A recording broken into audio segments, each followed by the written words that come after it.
bagaimana 1980-an juga.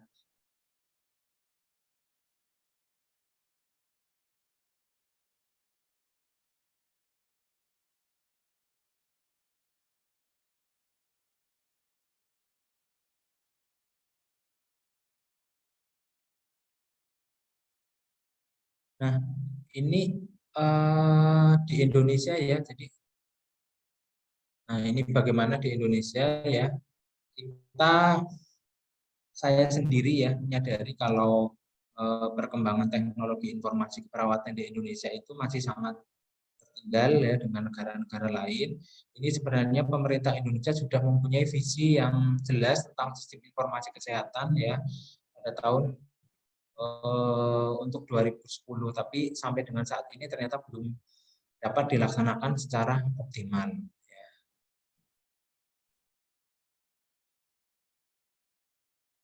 Nah, untuk adopsi teknologi informasi yang tertinggal ini sebenarnya menjadi PR kita bersama ya, PR kita bersama, PR organisasi profesi, kemudian PR teman-teman semua yang nanti akan menjadi perawat tentunya ya, untuk bagaimana mengembangkan teknologi informasi ini agar bermanfaat ya untuk perkembangan keperawatan di Indonesia. Karena yang saya sampaikan tadi, di Indonesia masih sangat tertinggal dengan negara lain. Ini share screen-nya terlihat? Terlihat, Pak. Ya, karena beberapa pertemuan yang lalu sudah di share screen tapi ternyata nggak kelihatan. Ini alhamdulillah ya. Nah, terkait dengan perkembangan teknologi informasi tentunya ya kita tidak akan lepas dari apa yang namanya inovasi. Karena sistem informasi, kemudian teknologi informasi itu setiap saat, setiap waktu itu akan terus berkembang. Jadi setiap saat pasti akan ada inovasi. Inovasi siapa yang akan melakukan? Nah, kita tentunya sebagai perawat yang seperti saya sampaikan tadi, PR kita bersama untuk terus berinovasi, mengembangkan teknologi informasi maupun hal lain dalam bidang keperawatan. Untuk teori difusi inovasi pertama kali itu dicetuskan oleh Everett Rogers ya pada tahun 1960. Nah, untuk mengadopsi inovasi ini secara bertahap melalui beberapa proses ya. Yang pertama yaitu fase pengetahuan, kemudian yang kedua fase persuasi, kemudian yang ketiga keputusan, implementasi dan konfirmasi. Jadi ini jadi PR untuk teman-teman semua nanti apabila akan melakukan inovasi, proses yang dilalui adalah itu mulai dari bagaimana kita mengupdate pengetahuan, kemudian sampai dengan implementasi dan konfirmasi. Bisa dipahami ya sampai materi yang ini ya? Bisa, Pak. Bisa, Lanjut ya. Untuk subpokok bahasan yang kedua yaitu perkembangan sistem pendokumentasian perawatan. Tadi kan terkait dengan komputer ya, komputer. Nah, ini bagaimana sejarah perkembangan sistem pendokumentasian perawatan.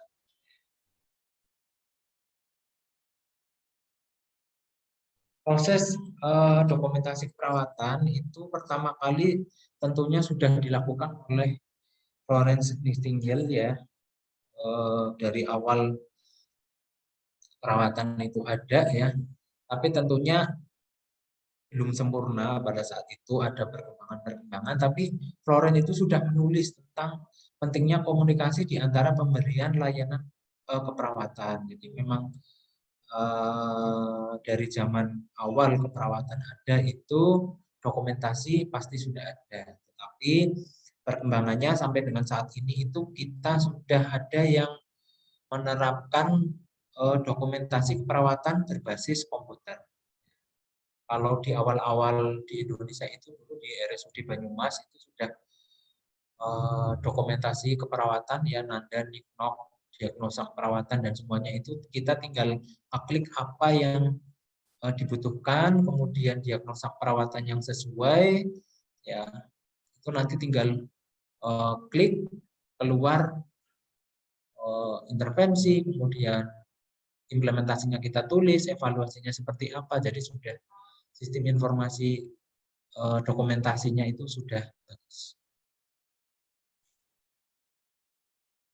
Kemudian untuk penggunaan komputer tadi saya sampaikan pada akhir tahun 1960-an atau awal tahun 1970-an. Nah, untuk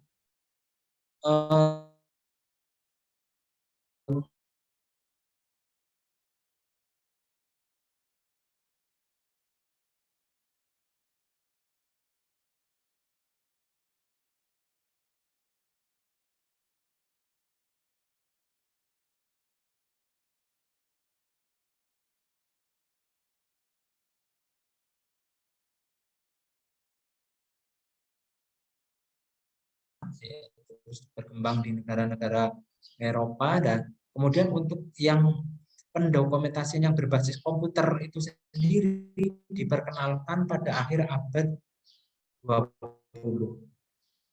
Akhir abad 20. Nah, ini udah 21, tapi di Rumah Sakit Gudang di Purbalingga masih pendokumentasiannya masih menggunakan manual ya, paper, masih kertas. Nah, ini menjadi PR kita di rumah sakit ya, untuk bagaimana ke depan dokumentasi asuhan keperawatan itu berbasis komputer. Nah, untuk perkembangan teknologi informasi sendiri dalam dunia keperawatan ya, itu memunculkan salah satu istilah baru yaitu informatika keperawatan. Nanti bedakan antara informatika keperawatan dengan sistem informasi manajemen keperawatan ya. Kalau informatika keperawatan itu integrasi ilmu antara keperawatan, ilmu komputer, ilmu informatika ya, untuk mengelola semua kegiatan dalam praktek keperawatan. Itu informatika. Tapi kalau yang sistem informasi keperawatan itu bukan dalam praktek keperawatan, tapi dalam pelaksanaan asuhan. Jadi ada sedikit perbedaan dari pengertian informatika keperawatan dengan sistem informasi keperawatan. Untuk sistem informasi keperawatan ini nanti ada materi tersendiri ya, di RPP saya lihat ada materi tersendiri bagaimana konsep sistem informasi keperawatan, kemudian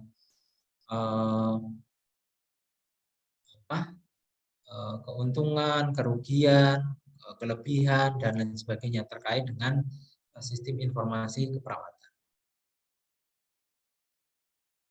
Kemudian kita lanjut ya ke pokok bahasan yang ketiga. Ada yang ingin ditanyakan sebelum ke pokok bahasan yang ketiga? Belum, Pak. Ya, bisa dipahami ya. Kita lanjut ke materi yang ketiga ya, sub pokok materi yang ketiga terkait komputer pada dokumentasi keperawatan. Ini sebenarnya masih terkait dengan yang tadi ya, tapi agak sedikit berbeda karena terkait komputer itu bagaimana hardware dan software-nya, kemudian manfaat ya komputer ya, karakteristiknya, manfaatnya itu ada 3 yang khas ya. Yang pertama itu cepat penyajiannya, kemudian dapat diandalkan, kita dengan klik, 1 kali klik itu data bisa muncul, kemudian kemampuan menyimpan data yang besar ya, jadi lebih efisien dalam penyimpanan data. Tapi tentunya dalam penggunaan komputer ini saya akui beberapa tenaga kesehatan, perawat, teman-teman kita itu masih gaptek ya terkait dengan teknologi informasi ya. Jadi ini perkembangan teknologi informasi ini tidak diikuti dengan kemampuan SDM-nya untuk belajar teknologi informasi. Jadi nanti teman-teman semua kalau jadi perawat saya pesan selain belajar ilmu keperawatan juga tentunya belajar teknologi informasi. Kemudian yang keempat ya, materi yang keempat kita ada 6 jadi tinggal 3, aplikasi software asuhan perawatan. Kita terus terang di Rumah Sakit Gudang belum punya software sistem yang terkait dengan sistem informasi keperawatan ini ya, tapi kalau kita lihat di internet itu sudah banyak rumah sakit yang punya aplikasi ya software asuhan perawatan, kemudian Fakultas Ilmu Keperawatan Universitas Indonesia juga sudah punya ya, karena UI punya rumah sakit ya, rumah sakit UI. Jadi software asuhan keperawatan itu nanti perawat akan lebih mudah ya, bagaimana melakukan menuliskan pengkajian dalam software tersebut, kemudian diagnosa keperawatan tinggal milih ya, kemudian intervensinya juga tinggal milih ya, tidak perlu menuliskan secara manual ya, itu kelebihan. Nah, ini dari diagnosa keperawatan yang muncul itu perencanaan atau intervensinya akan otomatis muncul, tinggal kita pilih ya, mau pilih yang mana yang sesuai dengan kalau dulu kan Nanda, Nick, Nok ya. Kalau sekarang di UHB sudah pakai SLKI, SDKI, Siki? Sudah. Sudah ya. Nah, itu aplikasi mungkin perlu dikembangkan. Jadi mungkin UHB kan ada fakultas teknik ada ya, informatika. Nah, itu terkait dengan komputer, kemudian ada aplikasi, kemudian ada software terkait dengan SDKI, SLKI, Siki. Jadi tinggal pilih nanti diagnosa perawatannya yang muncul ini, intervensinya sudah muncul sendiri, tinggal pilih. Nah, nanti tinggal pelaksanaannya perawat teman-teman melaksanakan implementasi sesuai dengan rencananya apa. Nah, kemudian untuk software ini ya, ini akan mempermudah semua asuhan perawatan dari pengkajian sampai dengan evaluasi. Ya. Ini untuk materi yang keempat ya, submateri yang keempat. Kemudian untuk submateri yang kelima, ini perkembangan teknologi dalam keperawatan. Perkembangan teknologi yang saya tampilkan di sini nanti ada 6 ya. Yang pertama adalah sistem informasi klinis. Kemudian yang kedua catatan kesehatan elektronik. Nah, ini catatan elektronik kesehatan atau elektronik rekam medis ya. Nanti dokumentasi elektronik akan disampaikan sendiri oleh Ibu Tri ya. Kemudian sistem pengambilan dan pengiriman obat, kemudian komputer, perangkat medis, dan yang paling penting adalah yang asisten digital pribadi atau personal digital asisten. Nah, ini ke depan diharapkan diharapkan ya, ke depan itu diwacanakan akan ada yang namanya ini PDA, personal digital assistant. Jadi kita dapat memantau kondisi pasien, kemudian obat dan lain sebagainya terkait dengan pasien itu bisa lewat PDA, personal digital assistant. Nah, ini nanti PDA ini materinya akan saya sampaikan di akhir slide ini, itu ada banyak, silahkan dibaca, dipelajari apa manfaatnya ya tentang personal digital assistant. Kemudian yang terakhir, yang submateri yang terakhir ya, terkait dengan pengembangan dokumentasi berbasis teknologi komunikasi. Walaupun teknologi komunikasi ini bermanfaat untuk perkembangan keperawatan ya, tetapi kita harus memperhatikan beberapa hal ya, yang harus diperhatikan, jangan sampai teknologi informasi ini nanti akan merugikan.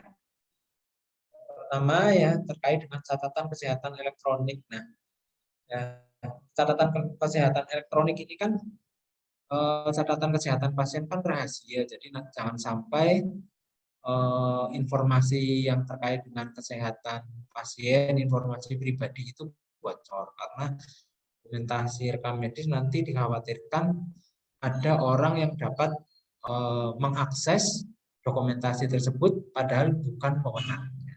Itu salah satu kerugian atau hal yang harus diperhatikan juga. Kemudian yang kedua, dokumentasi catatan keperawatan elektronik itu harus komprehensif, akurat, kemudian tepat waktu, dan jelas mengidentifikasi pemberi perawatan.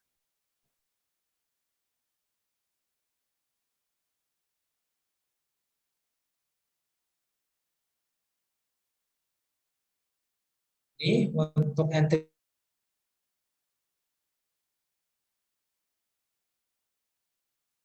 dokumentasi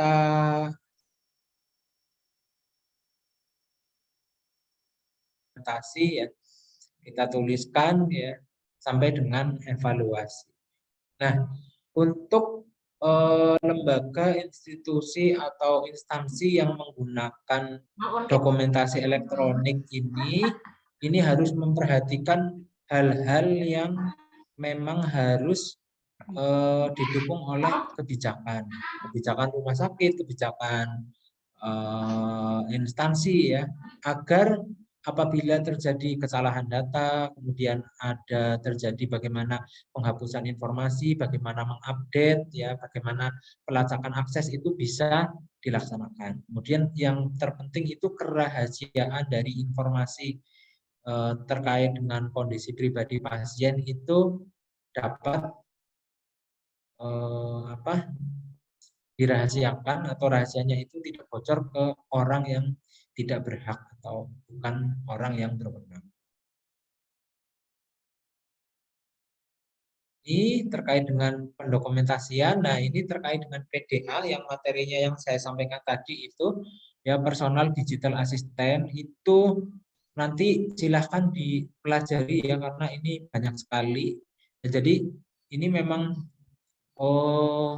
diwacanakan ke depan itu ya, perawat kemudian dokter tenaga kesehatan itu menggunakan sentuhan teknologi dalam bidang kesehatan ya. Jadi personal digital assistant ini akan membantu perawat ataupun tenaga kesehatan untuk memantau kondisi pasien, kemudian bagaimana terapi obat ya, penghitungan obat dan lain-lain. Nah, ini sebenarnya di instansi kesehatan juga bisa digunakan ya.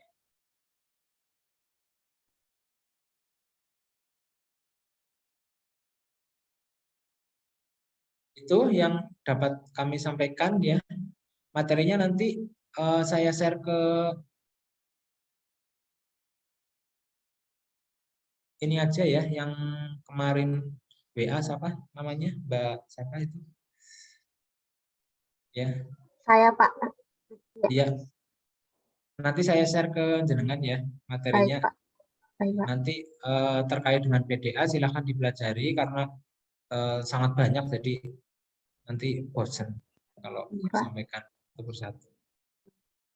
Mungkin seperti itu ya. Ada yang ingin ditanyakan? Cukup, Pak.